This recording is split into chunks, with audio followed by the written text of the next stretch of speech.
السلام علیکم و رحمت الله و برکاته. امیدوارم که خوب و سلامت هستید دوستان قدردانم. امروز سنه 15 مای سال 2020 ماه شریف رمضان. خیلی میبینید از طرف مگزین پلانت ادژده آبو با ما خیر شد به هر یک عائله. من خیلی میبینید آرد، برنج، خرما، شکر، گریچکا، روغن، کارتوشکا، پیاز، سبزی و مکرون. این برادرمان در همه شهر مگزین دارند.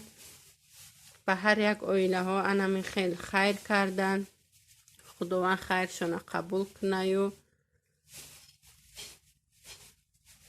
هزارشان را به میلیون ها رساند. ما هم کسا دعاگوی این برادر می باشیم و دعاگوی هر یک آدم هایی که خیر میکنن، خیر سخاوت خود را می رسانن، به آنها هم دعا می گوییم.